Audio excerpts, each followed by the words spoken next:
할렐루야. 4월 21일 월요일 매일 성경 묵상 가이드입니다. 오늘 말씀은 누가복음 24장 13절에서 35절의 말씀입니다. 어느 날 한 사람이 꿈을 꾸었습니다. 그는 하나님과 함께 해변을 걷고 있었고 자신의 인생 여정을 돌아보고 있었습니다. 그는 모래 위에 두 줄의 발자국이 나 있는 것을 보았습니다. 하나는 그의 것이었고 또 하나는 하나님의 것이었습니다. 그런데 그는 이상한 것을 발견했습니다. 삶에서 가장 힘들고 외로웠던 시기에는 발자국이 하나밖에 없었던 거예요. 그는 하나님께 물었습니다. 하나님, 저는 항상 주님과 함께 걷는다고 믿고 있었는데 그런데 왜 가장 힘든 순간에 저 혼자 두셨습니까? 그러자 하나님께서 그에게 대답하셨습니다. 내 사랑하는 아이야, 나는 결코 너를 혼자 둔 적이 없단다. 네가 고통받고 있을 때 그 발자국은 내가 너를 안고 걸었던 자국이란다 했답니다. 이 예화는 감동을 주는 이야기죠. 진정한 동행이란 함께 웃고 걷는 것뿐만 아니라 상대가 힘들 때 말없이 안아주는 것임을 보여주는 것입니다. 오늘 큐티 말씀에서도 예수님과 동행하는 제자의 이야기가 나옵니다.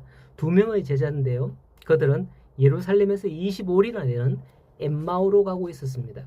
25리 얼마일까요? 25리는 약 10km 정도 거리입니다. 대략 우리 교회 천상에서 울산역까지 조금 안 되는 거리입니다. 울산역까지가 한 13km 정도 되니까요. 그들은 6월절 전날 예루살렘에서 되어진 일을 서로 이야기하면서 갔다고 하는데 그 중에 한 사람의 이름은 글로바라고 18절에 밝히고 있고요. 한 사람의 이름은 없습니다. 모르겠습니다. 12제자 중에 하나는 아닌 듯 합니다. 왜냐하면 33절 말씀에 보면 그들이 예루살렘으로 다시 돌아갔을 때 그곳에는 11명의 제자가 있었거든요. 가룟 유다는 예수님을 팔고 난 후 곧바로 목매어 죽었기 때문에 지금 11명이잖아요. 엠마오로 가는 두 명이 예수님의 12제자에 포함되지 않았을지라도 부활하신 예수님은 이들에게 이렇게 찾아오셨다는 게 정말 놀라운 은혜가 아닐 수 없는 거예요. 그러므로 우리는 누군가가 교회의 중직자나 특별한 사람에게만 하나님이 찾아오시고 은혜를 주신다는 생각은 버려야 합니다. 예수님을 믿는 사람이면 누구나 하나님을 만날 수 있고 은혜를 받을 수 있다는 걸 깨달으시기 바랍니다. 엠마오로 가는 두 사람에게 예수님께서 나타나 동행하시더라고 15절에 말씀을 하죠. 그런데 그들의 눈이 가려져서 그인 줄 알아보지 못했다라고 합니다.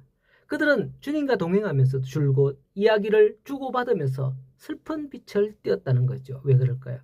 그들이 예수님의 십자가 사건을 모르는 게 아니었습니다. 18절을 보면 오히려 동행하시는 예수님에게 당신이 어찌 예루살렘에서 체류하면서 요즘 거기서 된 일을 혼자만 모르느냐 하면서 핀잔을 주는 듯 하거든요.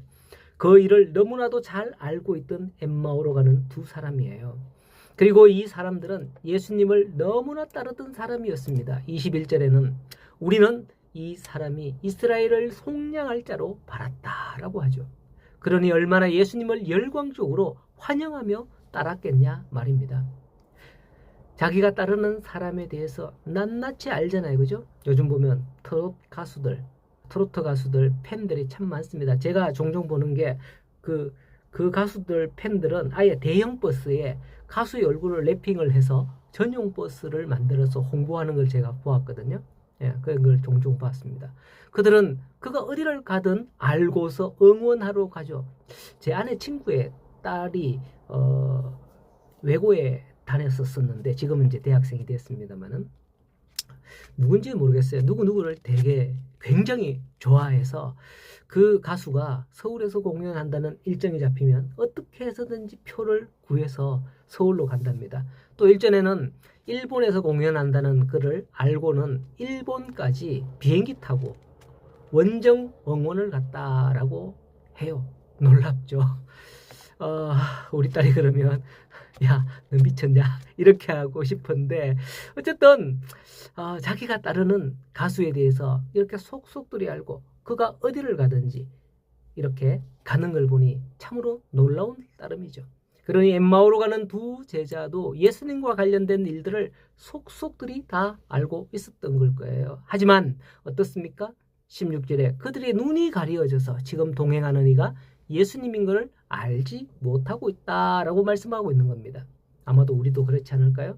예수님께서 부활하고 성천하시고 이 땅에 계시진 않지만은 하나님께서는 우리에게 성령을 보내주셨죠. 그런데 그 성령님이 내 마음에 감동하시고 말씀을 깨닫게 하지만은 우리 또한 눈이 가려져서 성령님을 보지 못하고 믿고 맡기지 못하고 내 생각대로 주장대로 그렇게 다 하고 있는 그런 믿는 성도들이 얼마나 많은지 모릅니다.